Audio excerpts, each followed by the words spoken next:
साथियों, आइए समय है उनके स्वागत का। हम सभी लोग अपनी जगह पर खड़े होकर जोरदार तालियों के साथ उनका स्वागत करते हैं। So now please welcome on the stage our great leader, dynamic personality, ground leader Shri Shiv Kumar Sharma sir. जोरदार तालियां, बहुत ही जोरदार तालियां।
आप सभी को मेरा नमस्कार। साथियों, मैं शिव कुमार शर्मा आज सेप्सॉप के इस ऐतिहासिक इवेंट में उपस्थित हुए हमारे सभी सम्मानित साथियों का मैं तहे दिल से स्वागत करता हूं। आप सभी का बहुत बहुत स्वागत है, मोस्ट वेलकम। हम लोग जिस अपॉर्चुनिटी में हैं, हम लोग जिस व्यवसाय में हैं, साथियों आप सभी जानते हैं कि इस व्यवसाय ने हमेशा आया कोई भी हो, किसी भी मकसद से आया हो, लेकिन अगर उसने एथिकली, सिस्टमेटिकली और ऑनेस्टी से यहां पर अपना समय दिया और एक विजन के साथ में काम किया है, तो आज दोस्तों वो लोग दूसरे लोगों के लिए एक उदाहरण सेट कर दिए हैं।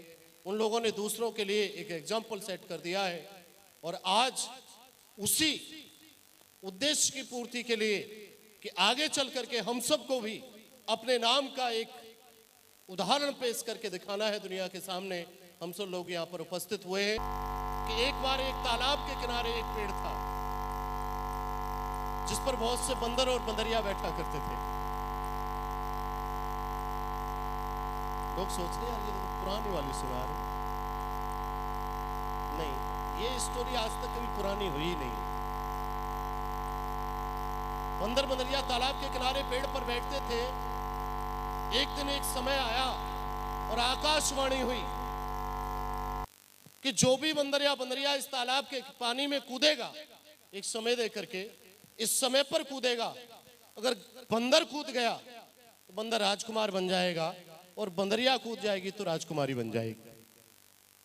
वो समय आया जिस समय के लिए कूदने के लिए कहा था आकाशवाणी ने, और उसी समय पर एक बंदर ने छलांग लगा दी तालाब में, और जैसे ही बंदर कूदा आकाशवाणी का कहना सच साबित हुआ और वो राजकुमार बन के निकला। तभी वहीं पास में राजकुमारी जी घूमने के लिए आई थी अपने रथ पर। वो उनके पास आई और आकर के उनसे पूछने लगी, ना राजकुमार साहब, अभी अभी मैंने आकाशवाणी सुनी और उस आकाशवाणी में कहा गया था कि जो भी बंदर बंदरिया इस तालाब के पानी में कूदेंगे, बंदर कूदेगा तो राजकुमार बनेगा और बंदरिया कूदेगी तो राजकुमारी बनेगी। और मैंने देखा कि आप ही कूदे और आप कूद गए और मैंने देखा कि आप राजकुमार बन के निकले। बोला हाँ यही था। बोले ये तो समझ में आ गया कि आप कूदे और राजकुमार बन के निकले, लेकिन इतनी बात समझ में नहीं आई कि जब आकाशवाणी सभी के लिए थी तो फिर आप ही अकेले क्यों कूदे? प्रश्न सही था। तो राजकुमार जी बड़ा मनी मन मुस्कुरा करके कहने लगे, बोला राजकुमारी जी मैं इसलिए कूद गया कि जो आकाशवाणी कर रहे हैं उनकी आकाशवाणी में अगर जरा सी भी सच्चाई है और मैं कूद जाता हूं और उनकी आकाशवाणी सच साबित होती है तो मैं राजकुमार बन जाऊंगा। क्या बन जाऊंगा? और अगर नहीं बना, मान लो 1% इनकी आकाशवाणी गलत भी निकल गई और मैं कूद गया, तो मेरा जाने के नाम पर कुछ नहीं है, बंदर था और कम से कम बंदर तो रहूंगा। मेरा जाने के नाम पर कुछ नहीं है।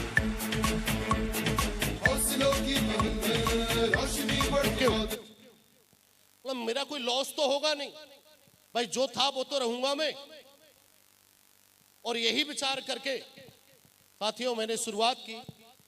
आज लाखों लोगों की टीम, लाखों लोगों का साथ मुझे मिला, साथ ही जीवन को जीना सिखाया इस इंडस्ट्री ने, हमारे ग्रेट मेंटर्स ने। आज मैं अगर बात करता हूं हमारे ग्रेट मेंटर्स की, जिन्होंने मेरे जैसे इंसान को, मुझे नहीं पता था ये सब क्या होता है। मैं तो प्रोग्राम जब देखने के लिए गया था तो मेरी तो यही समझ में नहीं आ रहा था ये तालियां इतनी क्यों बज रही हैं। मेरी तो यही समझ में नहीं आ रहा था ये लोग मोटिवेट किस बात से हैं। लेकिन इतने सालों के बाद आज समझ में आया है कि ये मोटिवेट किस लिए है। ये मोटिवेट इसलिए नहीं कि एक पल की खुशी मिल रही है, ये मोटिवेट इसलिए नहीं कि थोड़ी देर के लिए खुशी मिल रही है, ये मोटिवेट इसलिए है कि ये वो इंडस्ट्री है जहां से हमारी पीढ़ियों का इतिहास लिखने वाला है, हमारे खानदान का इतिहास लिखने वाला है।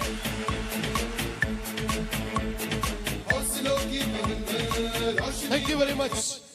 क्योंकि एक छोटी सी खुशी हो सकता है थोड़ी देर के लिए खुश कर दे, लेकिन यहां पर बात दोस्तों खानदान का इतिहास लिखने की है।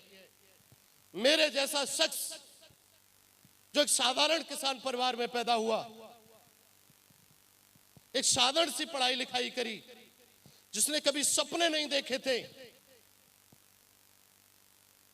सबसे बड़ी उपलब्धि मेरे जीवन में इस इंडस्ट्री ने जो दी वो ये दी कि मैंने यहां से सपने देखना शुरू किया। इससे पहले सपने नहीं देखे थे,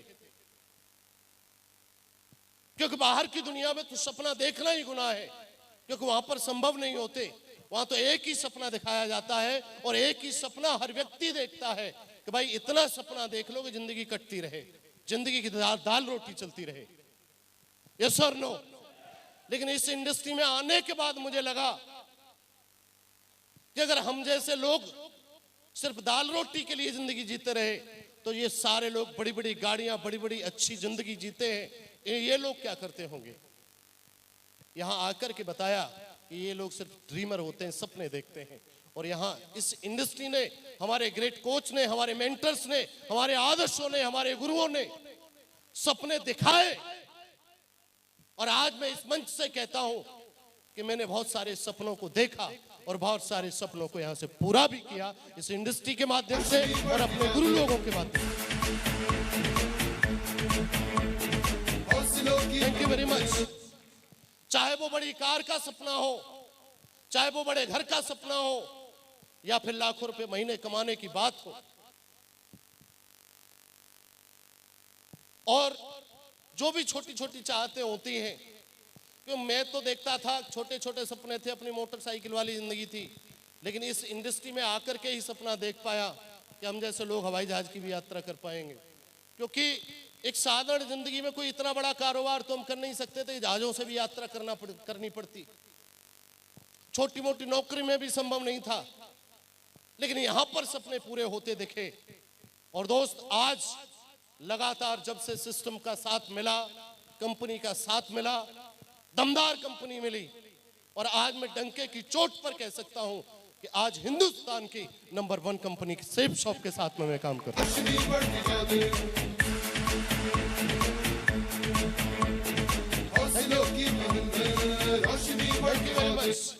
हम लोग बहुत सारे सिस्टम्स की बात करते हैं, लेकिन मैं प्राउड फील करता हूं इस बात से कि आज पूरे हिंदुस्तान में सक्सेस सपोर्ट सिस्टम जैसा कोई सिस्टम नहीं हो सकता। और मुझे प्राउड है इस बात का कि मैं सक्सेस सपोर्ट सिस्टम का पार्ट बना, हिस्सा बना। मुझे प्राउड है इस बात का कि मुझे ग्रेट मेंटरशिप की कोचिंग मिली, सीख मिली, जहां से आज इस सिस्टम में आकर के मेरे जीवन में इतने सारे बदलाव हुए। और आज का दिन बड़े प्राउड का दिन है। मैं सौभाग्यशाली नहीं, हजार भाग्यशाली हूं कि जिन्होंने मुझे ये बिजनेस दिया, जिन्होंने मुझे सिस्टम में ज्वाइन कराया, आज वो दोनों हमारे देवदूत, हमारे ग्रेट मेंटर, जो मेरे जीवन में सौभाग्य बन करके आए, जिन्होंने आज, कहते ना हर व्यक्ति की लाइफ में किसी न किसी का बहुत बड़ा कंट्रीब्यूशन होता है। अगर मेरे से कोई पूछे तो मेरे जुबान पर हमेशा दो ही नाम रहते हैं, और वो दोनों ग्रेट व्यक्तित्व आज हमारे बीच में मौजूद हैं, श्रीमान श्री विजयपाल सर और श्रीमान श्री माधव सर।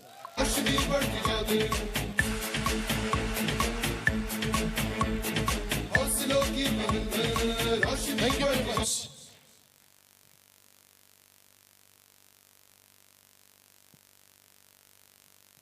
साथियों, 2015 में इस सिस्टम से, मैंने नाम भी नहीं सुना था, इस सिस्टम में आकर के सुना था। बिल्कुल न्यू ब्रांड चमचमाती हुई ऑडी कार का मालिक बना था मैं। मेरे गांव में तो छोड़ दो, मेरी पूरी तहसील में वो कार नहीं थी।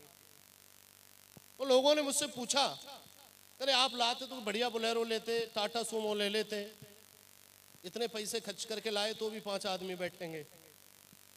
ठीक बात है, आज ज्यादा आदमी बिठाने के लिए तो ट्रैक्टर ट्रॉली है ना घर पे, किसान आदमी थे।